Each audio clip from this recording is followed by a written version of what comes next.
প্রথমেই শ্রদ্ধার সাথে স্মরণ করছি আমাদের মহান মুক্তিযুদ্ধের শহীদদের, যাদের আত্মত্যাগের বিনিময়ে অর্জিত হয়েছে আমাদের স্বাধীনতা ও সার্বভৌমত্ব।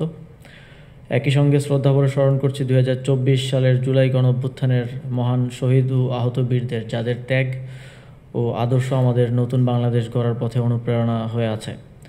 সাহসী যুব সমাজের নেতৃত্ব ও আত্মত্যাগের মধ্য দিয়েই আমরা মুক্ত হয়েছি এক ভয়াবহ স্বৈরাচারী শাসন থেকে। সম্মানিত সুধীবৃন্দ, 2024 সালের জুলাই গণঅভ্যুত্থানের পর আমাদের সামনে এসেছে সাম্য, ন্যায় বিচার, নাগরিক মর্যাদা, গণতন্ত্র ও সমৃদ্ধির নতুন বাংলাদেশ গড়ার এক ঐতিহাসিক সুযোগ। সেই স্বপ্ন বাস্তবায়নে দেশের তরুণ প্রজন্মই হবে সবচেয়ে বড় চালিকা শক্তি। আজকের এই অনুষ্ঠানে আমরা সমবেত হয়েছি সেই তরুণদের অসাধারণ অবদানকে স্বীকৃতি জানাতে। তাদের সৃজনশীলতা, উদ্ভাবনী শক্তি ও মানবিক চেতনা আমাদের সমাজকে এগিয়ে নিয়ে যাওয়ার প্রধান ভিত্তি হিসেবে কাজ করবে। এই যুব সমাজ কেবল স্বেচ্ছাসেবক হিসেবে নয়, বরং শিক্ষা, স্বাস্থ্য, পরিবেশ, প্রযুক্তি ও সামাজিক উদ্যোগের প্রতিটি ক্ষেত্রে নেতৃত্ব দিচ্ছে। দেশের প্রত্যন্ত অঞ্চলে শিক্ষাসেবা প্রদান, বৃদ্ধাশ্রমের প্রবীণদের পাশে দাঁড়ানো, পরিবেশ দূষণ রোধে সচেতনতা সৃষ্টি কিংবা উদ্ভাবন ও উদ্যোক্তা বৃত্তির মাধ্যমে সমাজে ইতিবাচক পরিবর্তন আনা প্রতিটি উদ্যোগই আমাদের গর্বিত করে। সীমিত সম্পদ ও নানা প্রতিবন্ধকতার মধ্যেও তারা সমাজের অগ্রগতির জন্য নিরলসভাবে কাজ করছে। সরকার তাদের এই যাত্রায় সহযাত্রী হতে প্রতিশ্রুতিবদ্ধ। বাংলাদেশের মোট জনসংখ্যার 1/3 যুবক, প্রায় 63% নাগরিকের বয়স 35 বছরের নিচে। এই বিশাল জনগোষ্ঠীকে ডেমোগ্রাফিক ডিভিডেন্ডে রূপান্তরিত করাই আমাদের সময়ের প্রধান চ্যালেঞ্জ। যুব ক্রীড়া মন্ত্রণালয় ইতিমধ্যে এই শক্তিকে কাজে লাগাতে বহুমাত্রিক উদ্যোগ গ্রহণ করেছে। 2024-25 অর্থবছরে 83টি ট্রেডে 2,71,000-এরও বেশি তরুণ তরুণীকে প্রশিক্ষণ প্রদান করা হয়েছে। কৃষি, প্রাণিসম্পদ, কারিগরি, তথ্য প্রযুক্তি, ট্রাফিক ব্যবস্থাপনা সহ নানা খাতে উদ্যোক্তা উন্নয়নের লক্ষ্যে প্রশিক্ষণপ্রাপ্তদের ঋণ সহায়তা প্রদান করা হচ্ছে। গত এক অর্থ বছরেই 26,612 জন যুবক যুবতীকে 152 কোটি টাকার বেশি ঋণ প্রদান করা হয়েছে। পাশাপাশি ফ্রিল্যান্সিং, কৃত্রিম বুদ্ধিমত্তা ও তথ্য প্রযুক্তি প্রশিক্ষণ কার্যক্রম অব্যাহত রয়েছে। জুলাই গণঅভ্যুত্থানে আহত ও শহীদ পরিবারের সদস্যদের আত্মকর্মসংস্থান সৃষ্টির লক্ষ্যে একটি বিশেষ প্রকল্প হাতে নেওয়া হয়েছে, যার মাধ্যমে 12,877 জনকে প্রশিক্ষণ ও আত্মকর্মসংস্থান সৃষ্টিতে সহযোগিতা প্রদান করা হবে। আরও উল্লেখযোগ্যভাবে আর্ন প্রকল্পের আওতায় প্রায় 9 লাখ যুবক যুবনারীর প্রশিক্ষণ কার্যক্রম শিগগিরই শুরু হবে। একই সঙ্গে জাতীয় যুব নীতিমালা হালনাগাদ ও যুব উদ্যোক্তা উন্নয়ন নীতিমালা 2025 প্রণয়ন করা হয়েছে। স্টার্টআপ এবং উদ্যোক্তাদের জন্য সহযোগী ইকোসিস্টেম বিনির্মাণের লক্ষ্যে একযোগে কাজ করছে বাংলাদেশ বিনিয়োগ উন্নয়ন কর্তৃপক্ষ, আইসিটি বিভাগ এবং যুব উন্নয়ন অধিদপ্তর।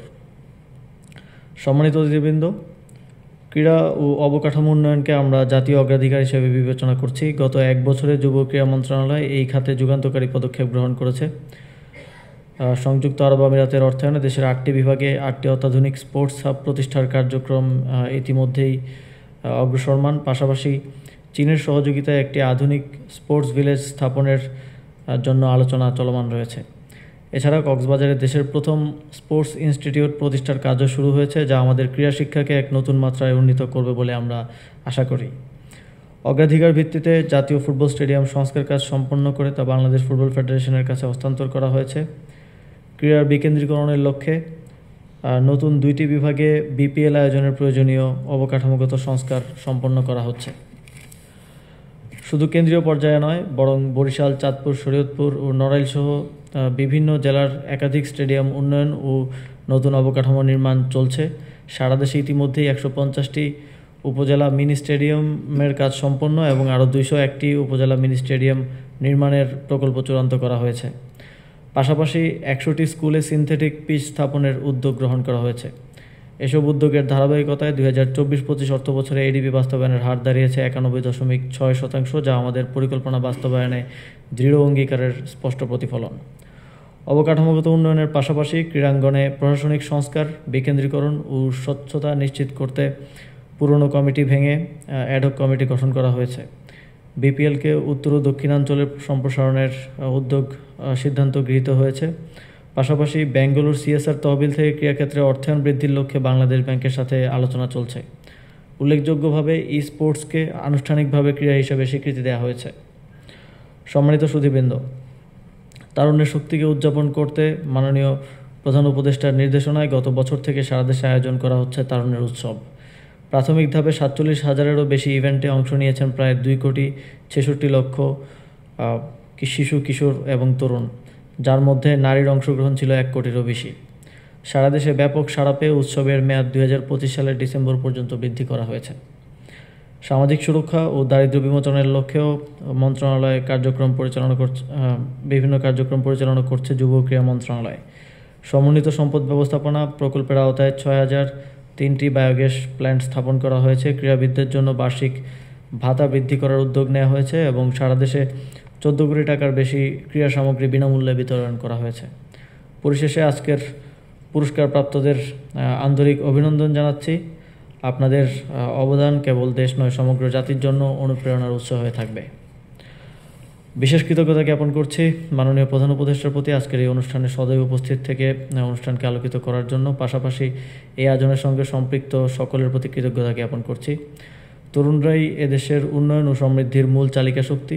তাদের সাহস, উদ্ভাবনী শক্তি এবং মানবিক চেতনা আমাদের পথ দেখাবে। আমি আহ্বান জানাই, যুব সমাজ এগিয়ে আসুক, নেতৃত্ব গ্রহণ করুক, সমাজকে আলোকিত করুক এবং সমৃদ্ধ বাংলাদেশ গঠনে প্রধান কারিগর হয়ে উঠুক।